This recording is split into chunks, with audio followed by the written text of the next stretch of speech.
Di part sebelumnya, Gian hanyalah bocah 16 tahun yang dibuang Juventus karena dianggap gagal beradaptasi. Tapi di Fiorentina, tekanan dari Jiwo dan rasa takutnya justru memaksa dia bangkit.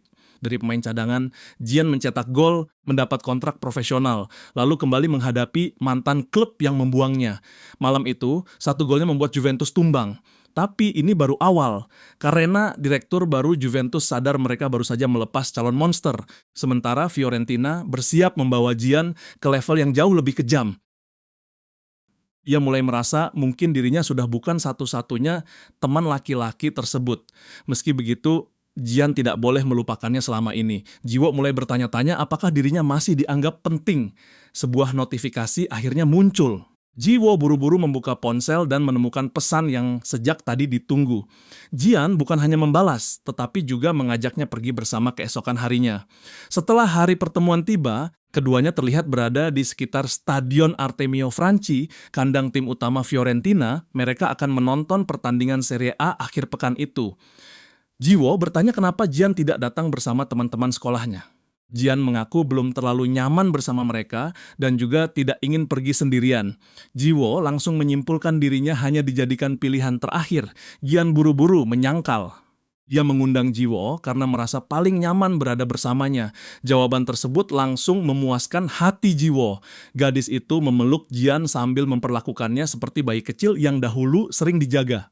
Jian yang tidak nyaman meminta Jiwo segera melepaskan pelukan. Jiwo menurut, lalu bertanya kenapa Jian tidak mengikuti latihan hari ini. Jian menjelaskan bahwa pelatih memberinya tugas sebagai pengganti latihan.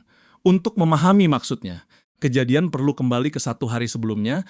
Tony meminta Gian tidak datang berlatih keesokan harinya dan memilih menonton pertandingan tim utama. Gian mempertanyakan tujuan keputusan tersebut. Tony menjawab bahwa Gian membutuhkan istirahat. Selain itu, pertandingan Serie A mungkin mempertemukannya dengan beberapa wajah yang sudah dikenal. Gian masih tidak yakin melewatkan satu hari. Latihan merupakan keputusan yang baik. Tony kemudian berteriak bahwa itu adalah perintah dan berhasil membuat Gian ketakutan. Beberapa detik kemudian, pelatih itu tertawa dan mengaku hanya bercanda. Namun tugas menonton pertandingan tetap serius. Tony ingin Gian menganalisis cara tim divisi utama bermain dan menarik kesimpulan sendiri. Ia menyerahkan 2 tiket pertandingan. Gian kebingungan dan menanyakan alasan jumlahnya 2. Dengan wajah serius, Tony menjelaskan tiket kedua bisa diberikan kepada pacarnya. Ekspresi Gian membuat Tony sadar hubungan mereka ternyata belum sampai tahap tersebut. Ia langsung menyalahkan Luka yang terlalu banyak berbicara. Gian merasa malu sekaligus dikhianati dan dalam hati mengutuk pelatih asistennya. Kembali ke masa sekarang, Jiwo memanggil Gian agar berhenti melamun. Ia melihat mereka datang terlalu terlambat.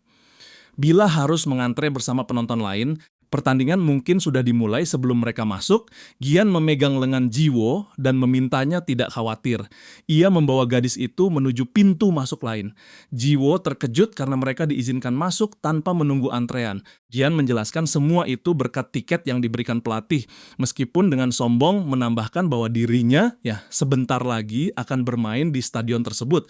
Menurut Gian, tidak masuk akal membuat seorang pemain ikut berdiri dalam antrean biasa. Jiwo menyetujui logikanya, tetapi mengakui sikap sombong Gian tetap menyebalkan. Ia segera menarik Gian agar mereka tidak melewatkan pertandingan. Ketika tiba di dalam dan melihat atmosfer stadion, keduanya langsung terpukau. Jiwo bertanya apakah Gian benar-benar akan bermain di tempat sebesar ini suatu hari nanti. Gian menjawab dengan yakin bahwa hari tersebut pasti datang. Jiwo menggodanya agar tidak menangis ketika waktunya tiba karena puluhan ribu orang akan memperhatikannya. Gian langsung kesal dan meminta gadis itu berhenti menyebut dirinya cengeng dalam hati. Gian mengakui bermain di depan penonton sebanyak itu pasti memberikan tekanan luar biasa. Namun karena belum terjadi hari ini, ia memilih tidak terlalu memikirkannya. Menjelang menit ke-43 babak pertama, para pemain Fiorentina terlihat kelelahan dan mulai kesal karena skor belum berubah. Gino yang ternyata diturunkan dalam pertandingan tim utama ikut mengumpat melihat keadaan tersebut. Jiwo yang tidak terlalu memahami sepak bola bertanya apakah permainan Fiorentina sedang buruk. Gian tidak memberikan jawaban karena seluruh perhatiannya tersedot ke lapangan. Konsentrasinya baru terputus ketika penonton berteriak marah setelah sebuah tembakan meleset. Jiwo kembali bertanya apa yang sedang terjadi karena teriakan di stadion mulai membuatnya takut. Jian meminta dirinya tidak khawatir. Penonton marah karena pertandingan ini seharusnya mudah dimenangkan. Tetapi Fiorentina belum mampu mencetak gol sementara babak pertama hampir selesai. Setelah memahami masalahnya, Jiwo meminta pendapat Jian yang dianggap lebih mengerti taktik. Dia ingin tahu perubahan apa yang perlu dilakukan agar tim bisa mencetak gol. Jian mengamati jalannya pertandingan selama beberapa saat sebelum menyimpulkan pola serangan Fiorentina terlalu mudah ditebak. Hampir seluruh serangan diakhiri dengan bola silang dari sisi lapangan. Bahkan penonton biasa bisa menyadari bahwa sekitar 8 dari setiap 10 serangan menggunakan pola yang sama. Karena pertahanan lawan sudah mengantisipasinya, semua umpan silang dengan mudah dinetralisasi. Pelatih kepala sebenarnya sudah menyadari masalah tersebut dan berkali-kali meminta pemain mencoba cara lain. Sayangnya, mereka seperti tidak mendengarkan. Melihat bagaimana Vincenzo berteriak di pinggir lapangan membuat Jian merasa sebaiknya belum buru-buru naik ke tim utama. Karena pelatih botak itu benar-benar menakutkan, Jiwo kembali meminta jawaban atas pertanyaannya. Jian akhirnya menjelaskan masalah Fiorentina sangat sederhana, yaitu kekurangan kreativitas. Memasuki menit ke-15 babak kedua, seorang pemain Fiorentina berhasil mengirim umpan silang sempurna yang mengejutkan pertahanan lawan. Sebuah sundulan keras mengubahnya menjadi gol pertama pertandingan. Seluruh stadion langsung bersorak dan pencetak gol merayakannya dengan penuh semangat. Jiwo juga terlihat sangat senang. Jian yang masih berada dalam mode analisis justru tidak memahami bagaimana pola yang sama seperti sebelumnya akhirnya berhasil. Jiwo merasa lucu karena penonton sekarang memuji pemain yang beberapa menit lalu dihina. Jian mengatakan perubahan sikap semacam itu cukup mudah dipahami. Namun ia mulai membayangkan bagaimana rasanya bila puluhan ribu orang meneriakkan namanya. Karena tidak mampu menentukan jawabannya sendiri, Jian bertanya kepada Jiwo. Jiwo berpikir beberapa saat sebelum mengatakan dirinya pasti merasa sangat bangga. Bagaimanapun, Jiwo menganggap dirinya sebagai orang yang sudah membesarkan Jian. Setelah dipikirkan kembali, dia bahkan merasa nama yang seharusnya diteriakkan penonton adalah namanya sendiri. Jian menanggapinya dengan nada sinis. Jiwo langsung mengancam akan membunuhnya bila kembali memperlakukannya seperti orang bodoh. Setelah menenangkan gadis itu, Jian merasa senang mengetahui keberhasilannya kelak akan membuat Jiwo bangga. Saat itu, Jian melihat bulu tangan Jiwo berdiri karena atmosfer stadion dan langsung menunjukkannya. Jiwo yang malu malah menuduh Jian sebagai orang mesum karena mengamati tubuhnya tanpa izin. Perhatian Jian kemudian teralihkan ketika seorang pemain lawan melakukan pelanggaran keras kepada mantan rekannya. Dengan sangat marah, Jian menuntut kartu merah. Jiwo bertanya apakah Jian mengenal pemain yang dilanggar. Jian menjelaskan anak itu berada satu tim dengannya di akademi sampai belum lama ini. Jiwo terkejut karena berarti usia mereka tidak jauh berbeda. Tapi pemain tersebut sudah tampil di divisi utama. Jian mengakui pencapaian itu memang luar biasa. Menurutnya, Gino bisa mendapat kesempatan karena skuad utama Fiorentina sedang kekurangan kedalaman dan harus mengandalkan pemain muda berbakat. Jiwo langsung menyebut Gino sebagai jenius sepak bola. Ia bahkan menilai Gino mungkin lebih jenius daripada Jian karena hanya berusia 1 tahun lebih tua, tetapi sudah bermain di Serie A. Komentar tersebut membuat Jian kesal. Ia membalas bahwa dalam 1 tahun dirinya bisa melangkah jauh melampaui Gino Fiorentina bersiap mengeksekusi tendangan bebas. Tembakan keras menghantam mistar dan membuat seluruh gawang bergetar. Bola belum keluar, sehingga pemain yang sama menyambarnya dengan sundulan dan mencetak gol kedua. Stadion langsung bergemuruh. Dalam perjalanan pulang, Jiwo berterima kasih karena sudah diajak menonton dan mengaku sangat menikmati hari tersebut. Jian merasa senang mendengarnya, meskipun sedikit menyesal karena kualitas pertandingan tidak terlalu bagus. Jiwo meminta dirinya tidak terlalu memikirkan hal itu karena Fiorentina tetap menang. Dan bagi penonton hasil akhir adalah yang terpenting setibanya di depan tempat tinggal Jiwo. Jian berpamitan dan meminta gadis itu tidak tidur terlalu larut karena besok harus mengikuti kelas. Perintah tersebut sedikit mengganggu Jiwo, tapi ia tidak membalas. Gadis itu hanya berdiri memperhatikan Jian mulai berjalan menjauh. Beberapa langkah kemudian Jiwo memanggilnya. Jian berbalik untuk mengetahui apa yang diinginkan gadis itu. Dengan senyum hangat, Jiwo kembali mengatakan dirinya benar-benar menikmati kebersamaan mereka hari ini. Jian sempat kehilangan kata-kata sebelum akhirnya tersenyum dan mendoakan Jiwo mendapat mimpi indah keesokan harinya. Tony bertanya bagaimana hasilnya. Jian menjawab semuanya berjalan baik karena mengira pelatih sedang membicarakan pertemuannya dengan Jiwo. Ternyata Tony tidak menanyakan kencan, melainkan hasil pengamatan pertandingan.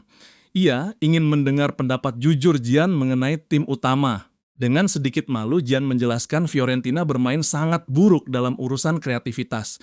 Pola serangannya terlalu mudah dibaca. Sebelum terdengar sombong, Jian buru-buru menambahkan menilai dari tribun tentu jauh lebih mudah daripada melakukannya di lapangan. Tony tidak tersinggung dan justru menyetujui seluruh analisisnya. Semua orang sudah mengetahui masalah tersebut, termasuk Vincenzo. Mengubah taktik memang mudah secara teori, tetapi tidak banyak yang bisa dilakukan bila tim tidak memiliki pemain yang sanggup membuat variasi permainan. Tony kemudian bertanya apakah Jian merasa dirinya mampu mengubah keadaan bila bermain di tim utama. Pertanyaan tersebut langsung membuat Jian ketakutan. Baginya, gagasan itu terdengar sangat gila. Namun Tony benar-benar percaya Jian adalah pemain kreatif yang sedang dibutuhkan tim. Melihat reaksi anak itu, Tony mencoba membuat pertanyaannya terdengar lebih ringan. Ia tidak meminta Jian langsung bergabung dengan skuad utama. Tony hanya ingin Jian mencoba bila suatu hari diberi kesempatan. Pendekatan tersebut membuat Jian sedikit lebih tenang. Jian mengaku ingin mencobanya meskipun tidak yakin bisa tampil baik dalam pertandingan di level setinggi itu. Tony menyukai jawaban tersebut dan menganggapnya sudah lebih dari cukup. Merasa kewalahan ketika membayangkan bermain di depan puluhan ribu penonton adalah hal wajar. Namun Jian masih sangat muda. Biasanya, para penonton tidak akan terlalu keras mengkritik pemain muda yang sudah memberikan kemampuan terbaik. Mereka justru akan memberikan dukungan. Karena itu, bila kesempatan muncul di masa depan, Jian tidak boleh ragu mengambilnya. Jian yang mendadak sangat termotivasi berjanji tidak akan mundur. Setelah mengucapkan terima kasih, ia meninggalkan ruangan. Begitu pintu tertutup, Tony langsung mengeluarkan ponsel dan menghubungi Vincenzo. Ia meminta pelatih tim utama meluangkan waktu untuk bertemu minggu itu. Beberapa hari kemudian, Fiorentina menghadapi Modena FC. Sejak percakapan dengan Tony, Jian merasa seperti lebih banyak mata memperhatikannya. Ia juga mengakui Jiwo merupakan alasan terbesar dirinya berani mengatakan ingin bermain di tim utama, membayangkan seluruh stadion meneriakkan namanya, sementara Jiwo menonton dari tribun membuat Jian sangat bersemangat.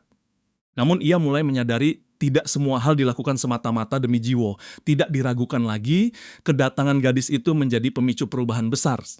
Meski demikian, Jian sendiri juga sudah mengerahkan usaha luar biasa dalam latihan dan pertandingan. Saat matahari terbenam di hari yang sama, Tony datang ke lapangan latihan tim utama untuk menemui Vincenzo. Pelatih botak itu terkejut melihat Tony dan memintanya tidak bekerja terlalu keras karena rambutnya terlihat semakin berkurang setiap kali bertemu. Tony mengabaikan ejekan tersebut dan menanyakan bagaimana Vincenzo bisa hidup tenang ketika supporter terus mengutuknya karena hasil pertandingan. Vincenzo mengatakan dirinya sudah terbiasa. Mendengarkan hinaan penonton juga tidak akan mengubah keadaan tim. Tony kemudian bertanya apakah manajemen mungkin memberikan tambahan dana pada bursa transfer musim dingin. Vincenzo merasa kemungkinan itu sangat kecil. Mereka bahkan berisiko kehilangan Dusan Vlahovic. Vincenzo kemudian menanyakan perkembangan tim muda. Dengan wajah sedikit sombong, Tony mengatakan keadaan akademinya tidak seburuk tim utama. Jawaban itu membuat Vincenzo kesal dan mengaku benar-benar iri. Tony meminta dirinya tidak terlalu khawatir karena keadaan akan segera membaik. Vincenzo tidak percaya. Menurutnya, Fiorentina belakangan hanya menang karena keajaiban. Dia memahami alasan supporter menginginkan dirinya dipecat, tetapi sudah tidak tahu harus melakukan apa. Timnya tidak mempunyai kreativitas. Lebih buruk lagi, Dusan yang selama ini menopang serangan tidak ingin memperpanjang kontrak. Tony dalam hati menganggap keraguan Dusan cukup wajar karena striker itu seperti bermain sendirian melawan seluruh lawan.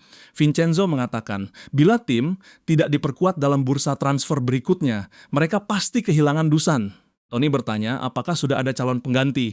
Vincenzo mengaku ada beberapa pilihan, tetapi semuanya bergantung kepada jumlah uang yang bersedia dikeluarkan presiden klub. Percakapan kemudian berubah lebih serius. Toni meminta Vincenzo mempercayainya. Sang pelatih botak bercanda, apakah Toni ingin kembali turun sebagai pemain. Setelah tertawa, ia sadar Toni sedang membicarakan permintaan yang sebelumnya disampaikan melalui pesan Toni membenarkannya. Menurut penilaiannya, Fiorentina mempunyai playmaker luar biasa di akademi. Anak tersebut kreatif dan mempunyai kemampuan menentukan hasil pertandingan. Usianya memang masih sangat muda, tapi Toni sepenuhnya yakin Gian adalah masa depan Fiorentina. Vincenzo memahami ekspektasi Toni. Namun menyerahkan tim kepada anak berusia 16 tahun adalah pertaruhan sangat berisiko. Toni menganggap risiko tersebut tidak terlalu besar. Bila mereka mulai mengembangkan Gian sekarang, pada akhir musim anak itu mungkin sudah menjadi starter yang tidak tergantikan.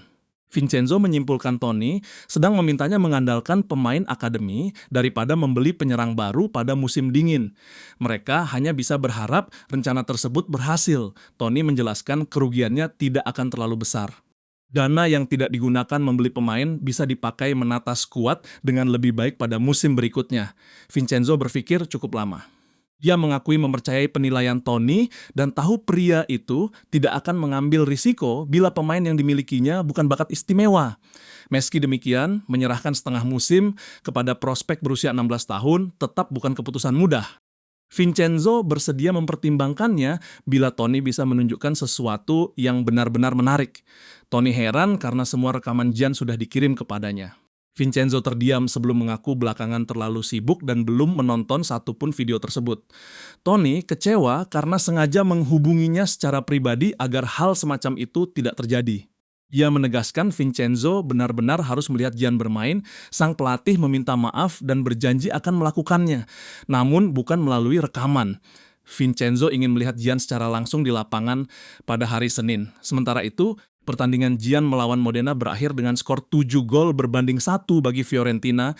Gian mencetak 2 gol dan 1 assist sebelum diganti menjelang akhir babak pertama. Hari Senin pun tiba. Luka sudah menunggu Gian di luar fasilitas akademi. Ketika ditanya alasannya, Luka hanya mengatakan mereka akan berlatih di tempat lain. Gian tidak memahami apa yang terjadi, tetapi tidak mempunyai alasan untuk menolak. Beberapa saat kemudian, ekspresi wajahnya menunjukkan betapa terkejut dirinya. Gian dibawa ke tempat latihan tim utama Fiorentina. Vincenzo memintanya bersikap santai, lalu segera memerintahkan pergantian agar Gian bisa mengikuti pertandingan latihan. Sebelum melihat penampilannya, kejadian kembali ke beberapa menit sebelumnya. Dalam perjalanan melewati fasilitas tim utama, Gian terus mengingatkan dirinya bahwa pemain-pemain di sana selama ini hanya pernah dilihatnya melalui televisi. Bahkan bintang seperti Dusan Vlahovic berada di tempat tersebut. Luca meminta Gian memperhatikan langkah karena mereka hampir bertemu pelatih. Gian memberi salam dengan gugup. Berbeda dari bayangannya, Vincenzo menyambut dengan ramah dan mengatakan sudah banyak mendengar cerita tentang dirinya. Gian belum memahami tujuan kedatangannya. Vincenzo meminta dirinya tidak khawatir karena ini hanya latihan biasa. Dia menyuruh Gian berganti pakaian dan melakukan pemanasan. Ketika menjauh, Gian sempat merasa Vincenzo ternyata jauh lebih baik daripada yang dibayangkan. Penilaian itu langsung berubah begitu Gian melihat pelatih tersebut berteriak keras kepada pemain lain. Meski takut, Gian memahami ini adalah kesempatan menunjukkan kemampuan tim akademi. Ia meyakinkan diri harus membangun reputasi melalui permainan. Bila berhasil, rekan-rekan akademi mungkin akan menghargainya dan para pelatih pasti merasa bangga. Setelah semua pemain siap, Vincenzo memberikan instruksi. Ketika bertanya apakah Gian memahami penjelasannya dan mendapat jawaban iya, Vincenzo justru terlihat terkejut. Para pemain tim utama biasanya tidak langsung memahami instruksinya. Setelah itu Gian memasuki lapangan latihan. Vincenzo memperhatikannya dengan sangat saksama. Taktik yang diberikan adalah mencoba menembus area tengah karena Fiorentina terlalu sering menyerang melalui sayap dan mudah dihentikan. Setelah Gian berbicara singkat dengan beberapa pemain, Vincenzo memulai pertandingan. Di luar dugaan, Gian ditempatkan satu tim dengan Dusan. Meski tekanan yang dirasakan sangat besar, Gian terus melihat ke sekeliling dan mengingat pola pergerakan semua pemain. Sebuah umpan akhirnya datang dan Gian mengontrolnya dengan mudah. Vincenzo menyukai kebiasaan anak itu memeriksa lingkungan sebelum menerima bola. Namun sekadar mengikuti pergerakan pemain lain tidak akan menghasilkan perubahan. Pada saat itu, Dusan bergerak ke arah yang berlawanan dari posisi yang seharusnya. Jian membawa bola maju sampai seorang bek bergerak untuk menutup jalur sang striker. Dusan tiba-tiba menghentikan langkah dan meminta bola. Karena Jian sendiri dijaga oleh dua pemain, ia langsung memenuhi permintaan tersebut. Dusan mengembalikan bola dengan satu sentuhan. Vincenzo terkejut melihat Jian mampu membangun komunikasi dengan striker utama hanya dalam waktu singkat. Jian langsung memahami langkah berikutnya. Dengan sisi luar kaki, ia mengirim umpan yang menembus garis offside dan menempatkan Dusan dalam posisi sangat menguntungkan. Dusan menyelesaikannya dengan tembakan kaki kiri yang masuk ke dalam gawang. Ekspresi Vincenzo benar-benar tidak ternilai. Ia tidak percaya Jian mampu menyesuaikan diri dengan gaya bermain Dusan hanya dalam beberapa menit. Luka yang tersenyum puas mengatakan apa yang mereka lihat masih belum seberapa. Jian kemudian menghadapi pemain-pemain tim utama secara langsung dan mampu melewati mereka seolah berada di level yang sama. Ketika aliran permainan berhenti, ia bergerak secara strategis untuk menciptakan jalur umpan. Hampir semua orang mulai melihat Jian sebagai pusat kreativitas. Tim umpan-umpannya begitu akurat dan menentukan sampai Dusan terlihat sangat senang. Sang striker hanya perlu menerima bola lalu menyelesaikan serangan. Vincenzo merasa masalah yang selama ini tidak pernah berhasil diselesaikannya akhirnya mendapat jawaban. Ia tidak membutuhkan pengamatan lebih lama. Vincenzo langsung mengeluarkan ponsel dan menghubungi Tony. Begitu telepon tersambung, dia meminta Jian segera dipromosikan ke tim utama. Setelah latihan selesai, Jian terlihat jauh lebih lelah daripada biasanya. Ia mengakui tingkat intensitas tim utama benar-benar berada di dunia berbeda, tetapi berharap penampilannya cukup baik. Dalam percakapan telepon, Tony justru menolak keras promosi permanen tersebut. Vincenzo tidak memahami alasannya. Tony menjelaskan waktunya masih terlalu cepat dan ada banyak hal yang belum selesai diajarkan kepada Jian. Meskipun Vincenzo terus menggerutu, ia tidak berhasil mengubah keputusan Tony. Sementara itu, seorang pemain yang menganggap dirinya sangat istimewa berdiri di depan Jian. Orang itu adalah bintang yang tetap disoraki supporter. Bahkan ketika tidak mencetak gol, Dusan Vlahovic, tatapannya terlihat cukup menakutkan sampai Jian mengira sudah melakukan kesalahan di lapangan. Namun, Dusan justru bertanya dengan antusias kenapa Jian tidak lahir 2 tahun lebih cepat. Seandainya Jian sudah berada di tim utama sejak 2 tahun lalu, menurutnya Fiorentina mungkin sudah memenangkan Liga Champions. Jian sama sekali tidak memahami maksud ucapan berlebihan tersebut. Sebelum Jian sempat menjawab, Dusan berpamitan dan mengaku sangat menyukai cara bermainnya hari ini. Ia meminta Jian tidak terlalu lama menunda bergabung dengan tim utama. Perkataan itu meninggalkan Jian dalam keadaan terdiam. Lucha kemudian datang dan mengatakan Jian baru saja mencapai sesuatu yang besar. Mendapat pujian dari pemain top bukanlah hal biasa. Dusan sudah melalui banyak pertarungan di level tertinggi. Meskipun terlihat seperti striker yang mengandalkan fisik, kekuatan utamanya sebenarnya terletak pada pergerakan dan kemampuan bekerja sama. Wajar bila Dusan mulai bosan berada di tim yang hanya mengirim umpan silang tanpa arah. Namun, berdasarkan ekspresinya hari ini, striker itu jelas menikmati pertandingan latihan. Luka yakin Dusan sangat menyukai umpan-umpan Jian. Dengan wajah sedikit memerah, Jian mengatakan dirinya tidak melakukan sesuatu yang istimewa. Dusan selalu melepaskan diri pada waktu sempurna dan mampu menyelesaikan hampir semua jenis umpan. Bahkan umpan buruk sekalipun bisa diubah menjadi gol olehnya. Luka meletakkan tangan di kepala Jian dan mengatakan anak itu tampaknya sudah belajar banyak hari ini. Ia juga meminta Jian merasa bangga karena dipuji pemain hebat. Dengan gugup, Jian mengatakan dirinya hanya senang tidak mempermalukan Luka di hadapan tim utama. Saat Jian hendak pergi, Vincenzo berteriak agar ia tidak meninggalkan tempat latihan. Luka menanyakan apa yang diinginkan pelatih tersebut. Vincenzo tidak menjawab dan malah mulai memeriksa tubuh Jian dari berbagai sisi. Jian yang merasa tidak nyaman segera mundur. Dengan tetap tenang, Vincenzo menanyakan berat dan tinggi badannya. Jian menjawab beratnya sekitar 63 kg dan tinggi 176 cm. Namun data tersebut berasal dari pengukuran sekitar 2 bulan lalu. Vincenzo langsung membawa Jian ke alat pengukur untuk memastikan. Setelah melihat hasilnya, ia menyadari Tony mungkin tidak berbohong. Jian memang masih berada dalam tahap pertumbuhan yang cepat. Pelatih tersebut meminta Jian turun dari timbangan sambil memikirkan langkah berikutnya. Sekarang Vincenzo memahami alasan Tony menolak promosi penuh. Bila Jian menjalani latihan berlebihan ketika tubuhnya sedang tumbuh, risiko cedera akan meningkat. Cedera serius pada masa seperti ini bahkan bisa menghancurkan seluruh kariernya. Vincenzo sempat kebingungan menentukan keputusan. Tidak lama kemudian, ia tersenyum dan mengatakan tidak pernah membayangkan akan bertengkar dengan Tony hanya karena seorang pemain akademi. Jian bertanya apa yang sedang dibicarakannya. Tetapi Vincenzo hanya mengatakan hal itu bukan urusan penting. Mulai sekarang, Jian harus mengikuti pola makan yang dibuat khusus. Begitu mendengar kata makanan, Jian yang kelaparan langsung bersemangat dan berjanji menghabiskan seluruh menu setelah pulang. Sebelum membiarkannya pergi, Vincenzo mengatakan mereka akan bertemu lagi minggu depan. Mulai sekarang, Jian akan menjalani latihan bersama tim akademi dan tim utama. Informasi tersebut membuat Jian dan Luka sama-sama terkejut. Ketika Vincenzo meminta mereka membayangkan Jian mungkin ikut bermain dalam pertandingan tim utama, keduanya benar-benar kehilangan kata-kata. Vincenzo kemudian meminta Jian bersiap karena dirinya akan mengantar anak itu pulang. Luka bertanya apakah dirinya juga ikut. Vincenzo langsung menolak dan pergi bersama Jian dengan senyum lebar. Sementara itu, Tony berada di kantor sambil menyusun dokumen berisi aturan khusus mengenai cara dirinya dan Vincenzo menangani Jian. Mereka harus memastikan anak itu tidak kelelahan atau kehilangan perkembangan karena terlalu dipaksa. Meski kabar tersebut bagus untuk Jian, Tony merasa seperti seorang ayah yang perlahan kehilangan putranya. Di tempat lain, Jiwo menerima panggilan dari Jian. Dengan nada sinis, ia bertanya apakah Jian sudah sangat merindukannya. Jian mengabaikan ejekan tersebut dan langsung meminta bantuan karena sudah menyebabkan kebakaran. Tanpa berpikir, Jiwo berlari menuju rumah Jian. Ketika tiba, Jian menyambutnya dengan tenang seolah tidak terjadi apa-apa. Jiwo yang panik langsung menanyakan lokasi kebakaran dan memastikan Jian tidak terluka. Jian menjelaskan dirinya baik-baik saja. Benda yang terbakar adalah sesuatu yang sedang dipegangnya.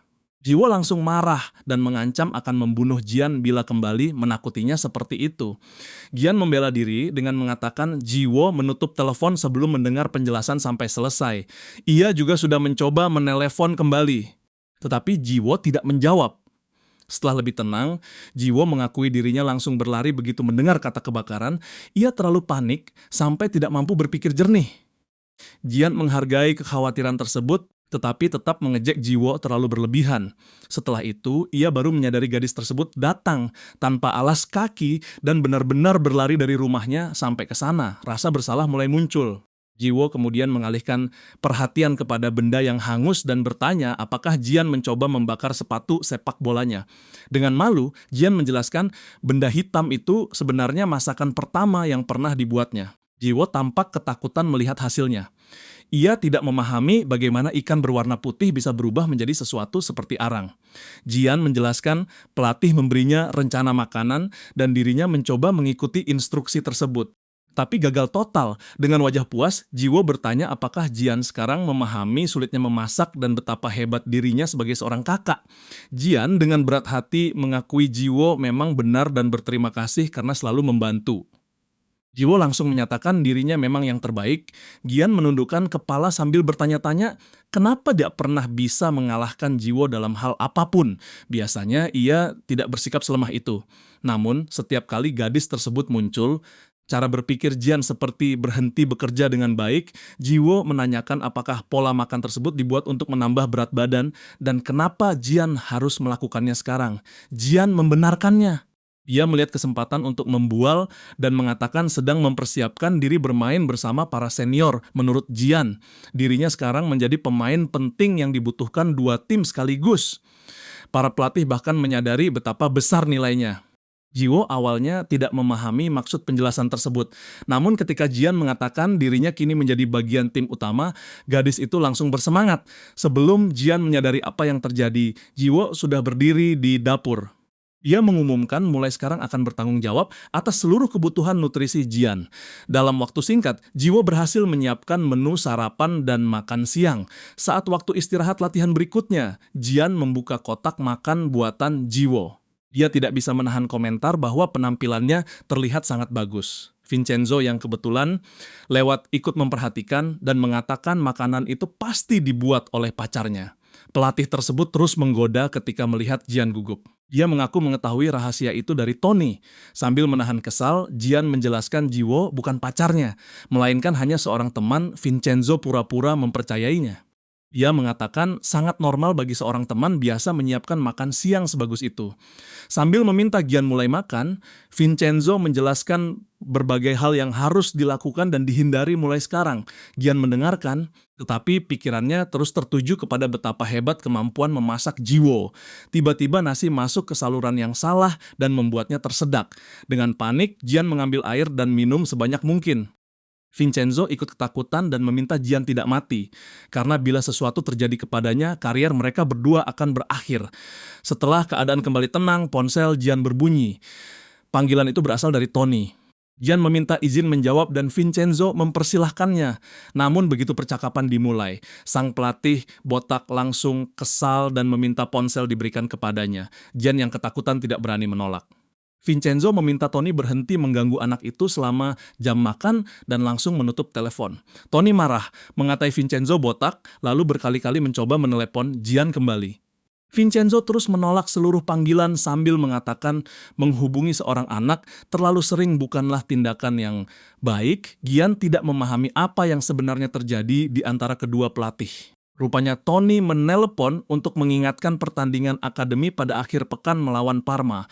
Lawan tersebut dianggap sangat kuat karena sudah memenangkan 3 pertandingan beruntun berkat pertahanan luar biasa. Namun bagi Gian, cukup dengan menjaga konsentrasi, dinding pertahanan Parma ternyata bisa ditembus dengan mudah. Mungkin latihan bersama tim utama sudah meningkatkan kualitas permainannya.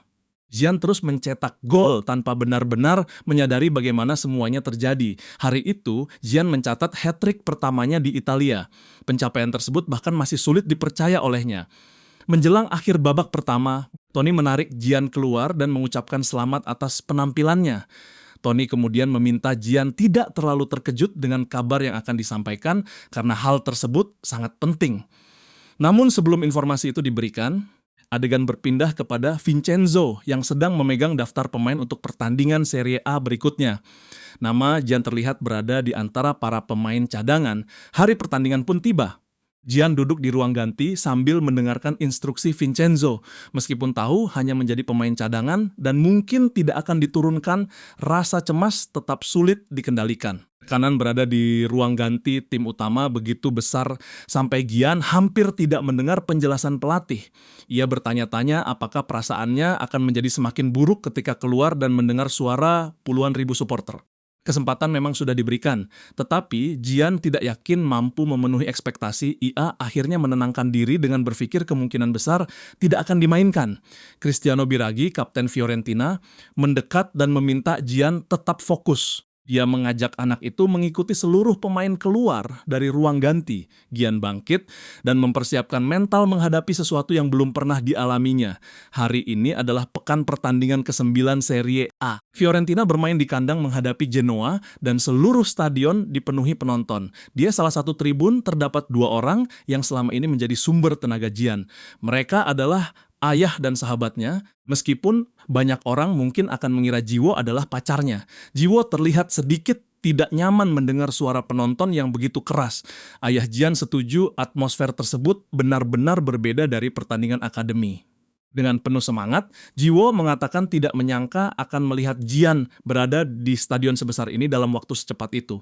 Ayah Gian merasakan hal yang sama. Ia teringat saat Gian meminta dirinya datang menyaksikan pertandingan. Meskipun mempunyai banyak pekerjaan, sang ayah tidak mungkin melewatkan hari sepenting ini. Dalam hati, ia berjanji tidak akan pernah melupakan momen tersebut. Jiwo bertanya apakah Gian mungkin akan bermain. Ayahnya merasa kemungkinan itu sangat kecil. Namun dipanggil ke tim utama sebagai pemain cadangan pada usia 16 tahun saja sudah merupakan pencapaian luar biasa. Sekalipun Gian tidak turun ke lapangan, hari ini tetap menjadi langkah penting. Jiwo menyetujui perkataan tersebut, tetapi mempunyai firasat Gian benar-benar akan bermain. Sementara itu, Gian sudah duduk di bangku cadangan, mungkin penonton tidak terlalu memperhatikannya. Tetapi Gian tidak mampu menghilangkan perasaan seperti sedang diamati. Setelah rasa gugup sedikit berkurang, ia memusatkan perhatian kepada pertandingan. Tidak butuh waktu lama untuk menyadari masalah timnya. meskipun menghadapi klub yang berada di dasar klasemen dan Fiorentina mendominasi permainan, mereka tidak mampu mencetak gol. Penyebabnya masih sama seperti yang dilihat Gian pada pertandingan sebelumnya. Tidak peduli berapa kali Vincenzo meminta variasi, tim tetap menyerang melalui sisi lapangan dan mengakhiri semuanya dengan umpan silang, meskipun memiliki penyerang tengah hebat. Bola sulit sampai kepada Dusan karena pertahanan lawan sudah mengetahui pola tersebut. Seperti pertandingan sebelumnya, supporter mulai berteriak dan memaki para pemain. Mereka muak melihat Fiorentina terus melakukan hal yang sama tanpa hasil. Gian merasa kesal mendengar hinaan tersebut. Ia bertanya-tanya apakah para pemain senior tidak merasakan tekanan apapun.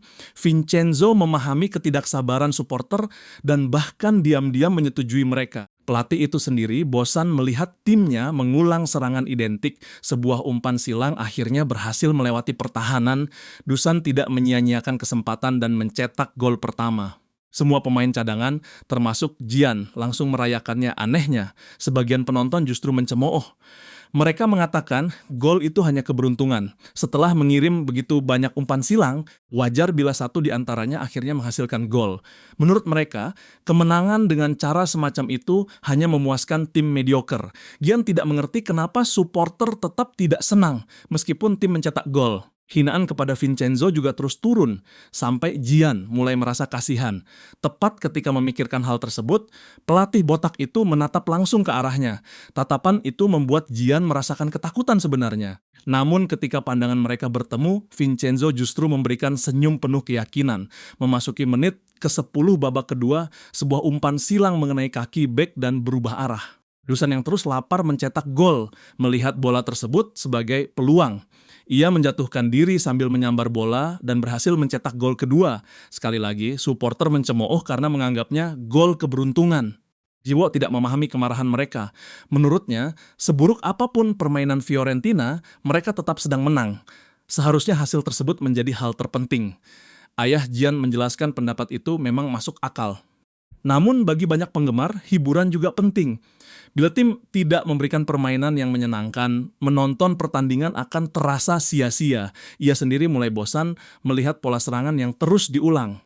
Jiwo mengatakan permainan selalu terasa jauh lebih menarik ketika Gian berada di lapangan.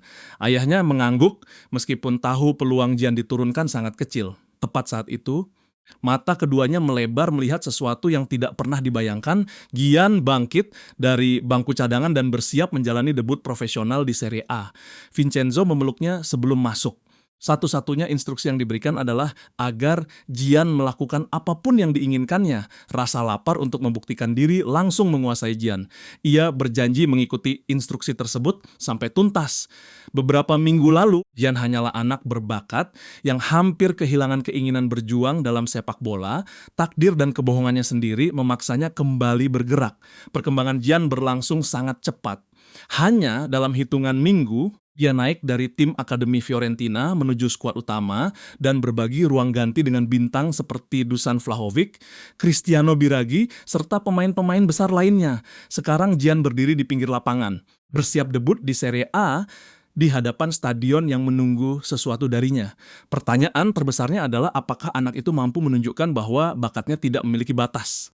Dia juga harus membuktikan sanggup mengimbangi para pemain raksasa di tingkat tertinggi. Seperti kebiasaannya, Gian melakukan tos dengan pemain yang digantikan. Ia juga memberi isyarat kepada rekan-rekannya bahwa formasi akan berubah. Dalam hati, Gian masih tidak percaya akhirnya menginjak lapangan Serie A untuk pertama kali. Namun perasaan sentimental harus disimpan untuk nanti. Biraghi meminta seluruh pemain mengikuti arahan Gian. Fiorentina mengubah formasi dari 4-3-3 menjadi 4-2-3-1. Gian ditempatkan sebagai gelandang serang tepat di belakang Dusan. Tugasnya adalah menghubungkan lini tengah dengan serangan. Genoa yang tertinggal tetap menggunakan pertahanan dalam, sesuatu yang sudah dipelajari Gian dari bangku cadangan. Ia merasa mengetahui cara mengatasinya. Gian mendekati seorang rekan yang langsung mengirim bola kepadanya. Para pemain senior terlihat mulai kelelahan, sehingga mereka terus memberikan bola kepada pemain muda tersebut. Setiap kali mendapat kesempatan, Gian tidak keberatan menerima tanggung jawab. Jauh di dalam hati, dia sudah mengetahui apa yang harus dilakukan. Genoa sengaja membiarkan area sisi lapangan terbuka agar Fiorentina terpancing menyerang dari sana dan mengirim umpan silang yang mudah dihentikan. Gian memutuskan melakukan kebalikan dari keinginan mereka. Dengan keyakinan penuh, ia membawa bola menerobos area tengah. Para pemain Genoa langsung marah karena merasa anak itu sedang meremehkan mereka. Gian hanya tersenyum seolah benar-benar yakin mampu melewati semuanya. Seorang lawan mencoba merebut bola.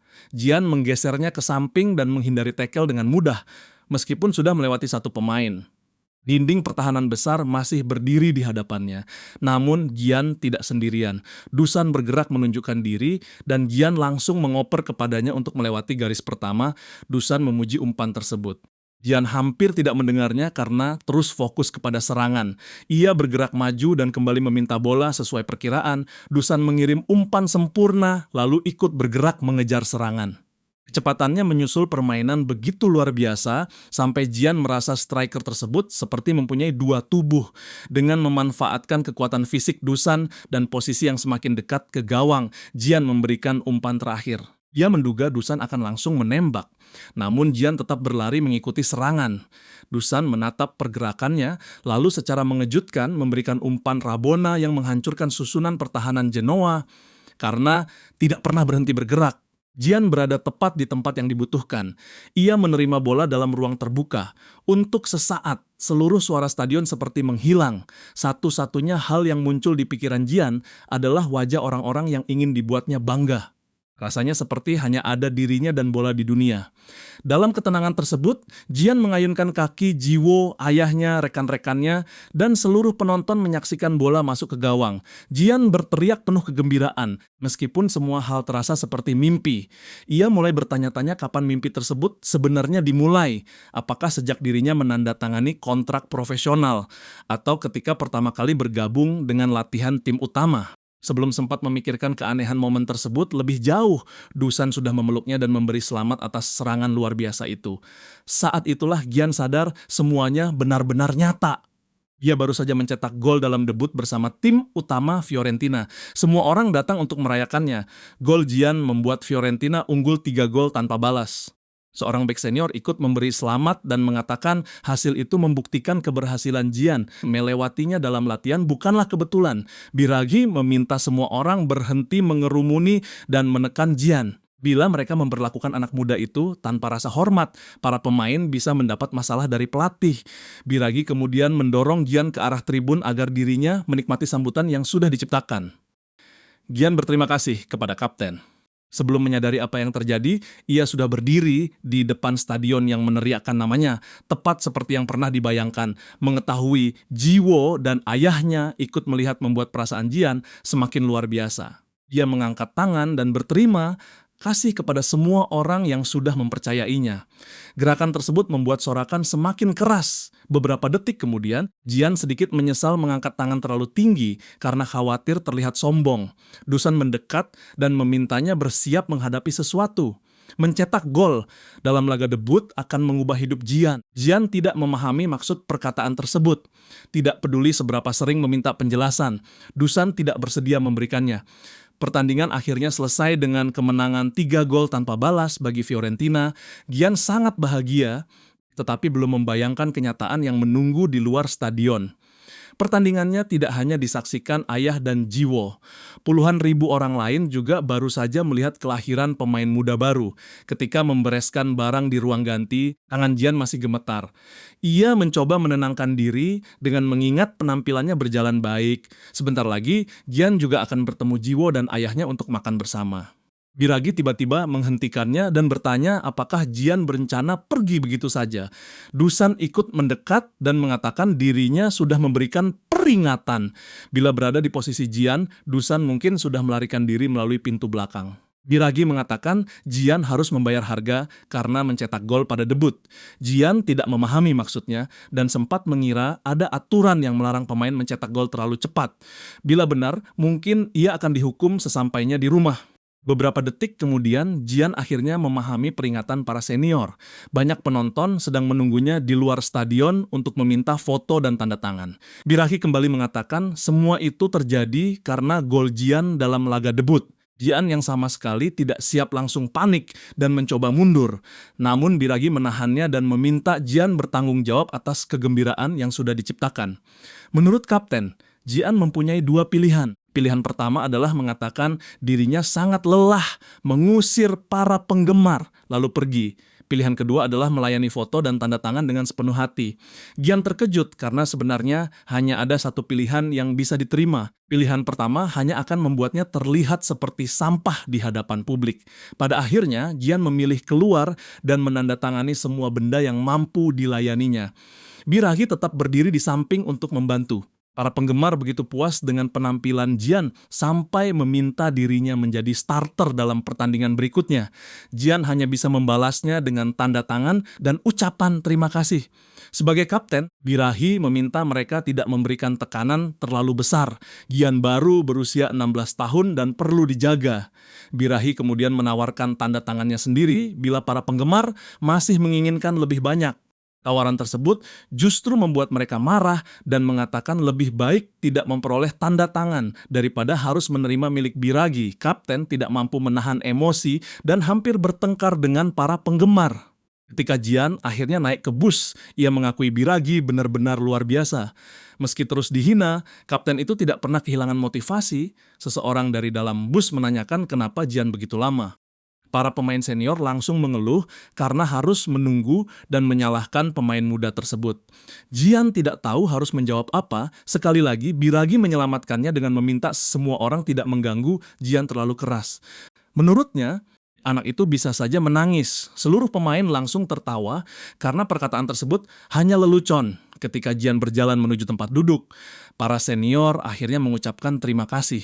Ini adalah pertama kalinya dalam waktu lama mereka tidak terlalu banyak dihina ketika meninggalkan stadion.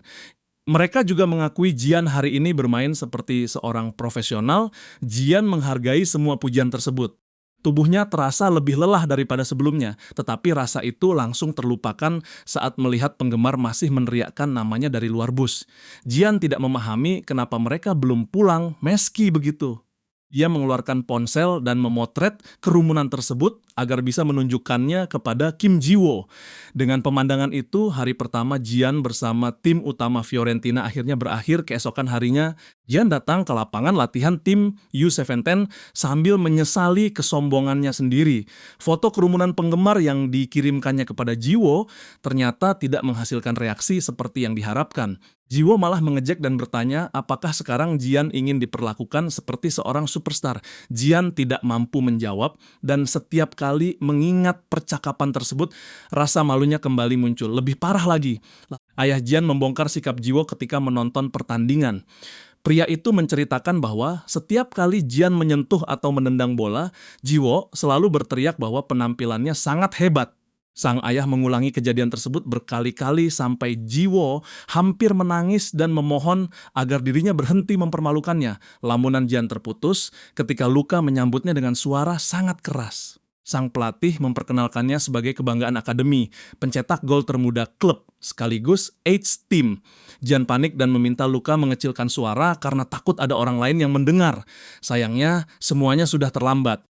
Para pemain akademi yang berada di belakang Luka langsung membenarkan ucapan tersebut. Menurut mereka, penampilan Jian dalam debut bersama tim utama benar-benar luar biasa. Jian tersenyum melihat teman-temannya, tapi ada sedikit kesedihan karena hari ini akan menjadi hari terakhirnya bersama mereka. Mulai sekarang, Jian resmi menjadi bagian dari skuad utama Fiorentina. Para pemain muda itu sudah mengetahui Jian akan meninggalkan tim. Mereka sama sekali tidak merasa kecewa karena sejak awal semua orang memang menginginkan Jian memperoleh kesempatan tersebut.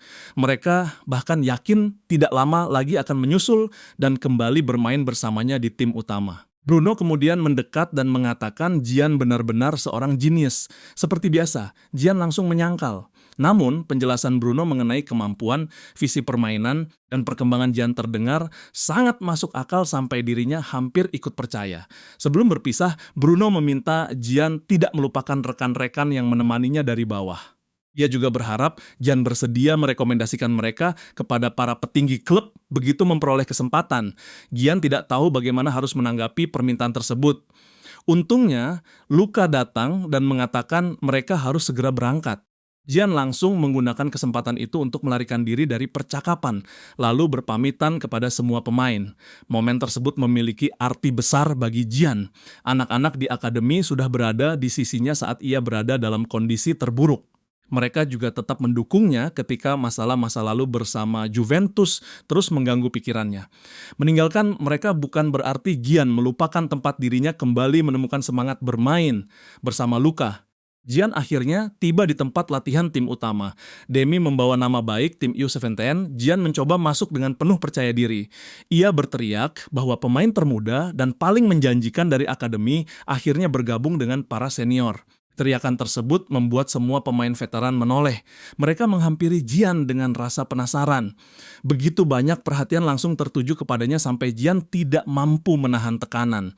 Ia buru-buru melarikan diri, sementara 3 pemain senior mengejarnya dengan alasan ingin membantu proses adaptasinya. Dari kejauhan, Vincenzo memperhatikan tubuh Jian yang masih terlihat kecil dibandingkan para pemain lain. Pelatih itu juga memikirkan lawan mereka berikutnya, Sampdoria, yang terkenal memainkan sepak bola sangat fisik. Bila Jian diturunkan, ada risiko anak itu akan terluka. Sementara itu, Jian sedang berada dalam keadaan tidak nyaman. 2 senior memaksanya menentukan siapa di antara mereka yang memiliki wajah paling buruk. Jian berkali-kali menolak menjawab, tetapi keduanya terus mendesak agar ia memilih salah satu. Biragi yang melihat penderitaan pemain muda itu merasa perlu membantu. Sang kapten memberikan isyarat agar Jian memilih dirinya. Jian mengikuti petunjuk tersebut dan langsung menunjuk Biragi sebagai orang paling buruk rupa. 2 pemain lain seketika tertawa dan mengejek kapten sebagai pria tua. Dengan suara serius, Biragi meminta Jian mengikutinya. Saat keduanya berjalan pergi, para pemain lain bercanda agar sang kapten tidak menghukum rookie hanya karena sudah mengatakan kebenaran. Ejekan tersebut membuat Biragi semakin kesal. Setelah berada di tempat yang lebih tenang, Biragi memberikan minuman kepada Gian. Sambil beristirahat, ia menjelaskan para pemain lain bertindak konyol karena ingin cepat akrab dengannya. Meskipun terlihat seperti orang gila ketika sedang bersantai, mereka akan berubah sangat serius begitu latihan atau pertandingan dimulai. Biragi mendoakan Jian sanggup memahami kepribadian mereka, lalu mengajaknya kembali ke lapangan. Jian sangat menghargai cara sang kapten memperhatikan dan mendengarkan dirinya. Mungkin bagi sebagian orang Biragi bukan kapten terbaik, tetapi hanya dalam beberapa hari, Jian sudah menjadikannya sebagai sosok teladan. Ketika kembali, Jian melihat Giacomo Bonaventura sedang berusaha menarik celana Riccardo Saponara yang berkepala botak. Setelah beberapa kali mencoba, Bonaventura akhirnya berhasil dan keduanya berlari mengelilingi lapangan. Biragi merasa malu karena Gian harus melihat kelakuan tersebut. Sang kapten berharap Gian tidak tumbuh menjadi seaneh mereka. Namun ia juga tidak rela rekan-rekannya bersenang-senang tanpa dirinya. Biragi akhirnya ikut berlari mengejar keduanya. Meninggalkan Jian yang memandang mereka dengan ekspresi kecewa, latihan kemudian dimulai. Tidak ada seorang pun memperlakukan Jian seperti rookie yang harus dilindungi. Ia langsung memahami hal tersebut ketika pertama kali berhadapan dengan Saponara. Tanpa ragu, pemain botak itu menghantam Gian dengan tackle keras sampai tubuhnya jatuh ke tanah. Gian mulai mempertanyakan cara bermain menghadapi orang-orang dengan fisik sekuat ini. Ia juga tidak memahami bagaimana Lucas Torreira, yang tubuhnya tidak terlalu besar, mampu bertahan dalam latihan seberat itu. Meski kesakitan, Gian bangkit dengan penuh semangat dan mencoba merebut bola kembali. Hasilnya tetap sama. Ketika bertabrakan dengan pemain yang jauh lebih kuat, Gian kembali terhempas ke tanah. Ia merasa Saponara tidak berbeda dari sebuah tembok besar. Saponara sendiri dengan bangga memamerkan otot dan kekuatan tubuhnya. Setelah beberapa waktu, Vincenzo menghentikan latihan agar semua orang bisa beristirahat. Gian terlihat benar-benar kehabisan tenaga. Biragi dan Dusan malah mengejek kondisinya. Pada saat itulah Torreira datang dan menanyakan apakah Gian masih baik-baik saja. Gian mengaku dirinya tidak mengalami masalah, tetapi sesi pertama terasa sangat berat. Torreira memahami perasaan tersebut. Namun, ia justru heran melihat Gian bermain dengan gaya berbeda dari sebelumnya. Anak itu terlalu sering mencoba terlibat duel fisik. Gian tidak menanggapi pertanyaan tersebut dan malah meminta saran. Ia ingin mengetahui cara Torreira menghadapi lawan yang jauh lebih besar meskipun tubuhnya sendiri cukup kecil. Awalnya Torreira kesulitan menjelaskannya. Pada akhirnya, ia meringkas gaya bermainnya dalam 3 kata, yaitu menghindari duel fisik. Jawaban tersebut membuat Gian kebingungan. Menurutnya, benturan tubuh hampir tidak mungkin dihindari, terutama bagi pemain yang bertugas di lini pertahanan. Torreira mengakui pendapat itu tidak sepenuhnya salah, namun setiap kali merasa akan dihantam, ia lebih memilih menjatuhkan diri dan mendapatkan pelanggaran secara strategis. Karena tubuh Torreira terlihat kecil, wasit hampir selalu tertipu dan menganggap dirinya benar-benar dilanggar. Ia tidak pernah merasa perlu menghadapi monster besar secara langsung, seperti seseorang yang saat itu diam-diam sedang memperhatikan mereka. Torreira sengaja tidak menyebutkan nama orang tersebut. Setelah menyaksikan permainan Gian pada pertandingan sebelumnya, Torreira teringat kepada David Silva. Dusan yang berada di dekat mereka ikut menyetujui perbandingan tersebut. Ia memastikan Gian mengenal pemain asal Spanyol itu. David Silva adalah monster dalam urusan menyerang, bahkan bek-bek terbaik di Liga Inggris kesulitan menghentikannya. Kakinya sangat bagus, gerakannya cepat, dan ia hampir selalu mampu menghindari duel fisik yang tidak perlu. Menurut Dusan dan Torreira, gaya bermain Gian mempunyai banyak kesamaan dengan Silva. Gian langsung menyangkal pantas dibandingkan dengan pemain sehebat itu. Torreira memintanya berhenti terlalu merendahkan diri. Ia benar-benar melihat gaya yang mirip. Bila Gian mampu menguasai pendekatan tersebut sepenuhnya, perjalanannya dalam sepak bola akan sangat jauh. Torreira juga mengingatkan Gian bahwa dirinya adalah seorang jenius. Tidak ada gunanya terlalu terobsesi kepada kelemahan. Gian seharusnya memusatkan tenaga untuk memaksimalkan kekuatan yang sudah dimiliki. Setelah mendengar saran tersebut, Gian berjanji akan menemukan caranya sendiri untuk menonjol. Vincenzo diam-diam memperhatikan seluruh proses. Menurutnya, Gian sedang kesulitan menemukan gaya yang cocok dalam latihan tim utama. Anak itu sejak awal memilih permainan terlalu fisik. Bila terus bermain seperti ini, Vincenzo mungkin tidak akan membawanya ke pertandingan berikutnya sesi latihan kedua dimulai. Gian sudah menyerap nasihat Torreira ketika melihat Saponara mendekat dengan niat melakukan benturan tubuh. Gian tidak lagi memusatkan perhatian kepada pemain tersebut. Ia hanya melihat rekan yang sedang menguasai bola. Gian bergerak menuju ruang kosong dan menerima umpan yang sangat akurat. Para pemain satu tim memuji pergerakannya sambil berlari mengikuti serangan. Ketika jalur di depannya tertutup, Gian langsung mengoper bola dan kembali bergerak untuk menerimanya sekali lagi. Melihat anak itu menyelinap dengan mudah di antara para veteran, membuat Vincenzo sangat puas. Itulah permainan yang sejak awal ingin dilihatnya. Untuk menutup serangan, Gian mengirim umpan silang menuju Dusan.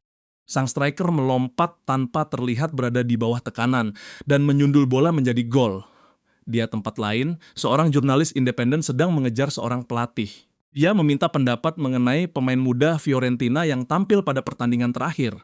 Sang jurnalis juga bertanya, apakah kehadiran Gian membuatnya khawatir. Pria itu menjawab dirinya sama sekali tidak peduli. Satu-satunya permintaan adalah agar Fiorentina tidak menurunkan Gian pada pertandingan berikutnya. Ia tidak ingin Sampdoria menjadi klub yang mencederai anak berusia 16 tahun.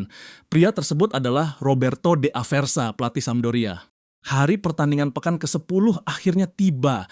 Dalam perjalanan menggunakan bus, Gian membaca pesan dari Jiwo. Gadis itu sedang belajar bahasa Italia melalui artikel sepak bola yang membicarakan dirinya.